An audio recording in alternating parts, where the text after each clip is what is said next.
नमस्कार.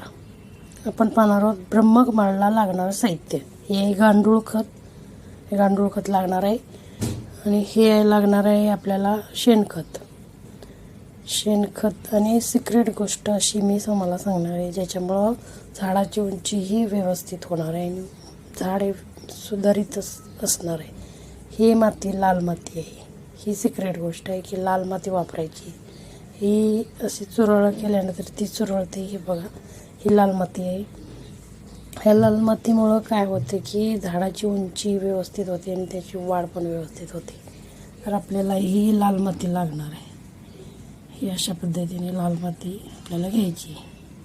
तर ब्रह्मकमळाची जे माझ्याकडे झाड आहे मी बनवलेलं आहे ते, त्याला 40 फुलं आले होती श्रावण महिन्यामध्ये. तर तुमच्याकडे तुमच्या गॅलरीमध्ये अशा पद्धतीने तुम्ही झाड वाढवून अशी फुलं घेऊ शकता. पाहू शकता. आता आपण या झाडाला आता साफ करून घेणार आहे आणि त्याला ते खत घालणार आहे. सगळं करून घ्यायचं कडेन, त्याला ते खत घालायचं आहे.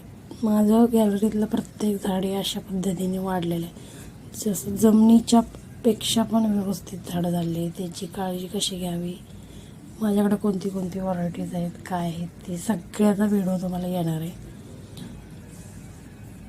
जर तुम्हाला हे असं आवडलं असेल किंवा तुम्ही तुमच्या गॅलरीमध्ये असं करणार असाल तर हा व्हिडिओ पहा.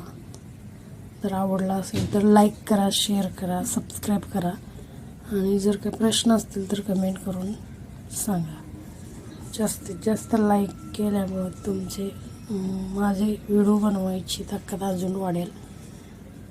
आता आपण हे सगळं खत त्याला टाकणार आहोत. पाहू शकता अशा पद्धतीने आपण ते खत घालणार आहोत. हे झाड एवढं वाढलेलं आहे की त्याची उंची, ही गॅलरीची जेवढी उंची आहे तेवढी त्याची उंची तिथपर्यंत जाऊन पोचलेलं आहे. तर अशा पद्धतीने तुम्ही तुमच्या गॅलरीमध्ये अशा कुंडीमध्ये, जमिनीचा वापर न करता कुंडीमध्ये सुद्धा अशा पद्धतीने घेऊ शकता.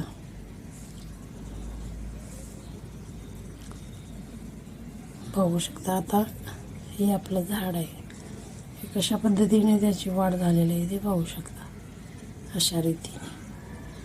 अशा रीतीने हे वाढ त्याची झालेली आहे. जर तुम्हाला आवडलं असेल तर लाईक करा, शेअर करा, सबस्क्राईब करा आणि जर काही प्रश्न असतील तर कमेंट करा. थँक्यू.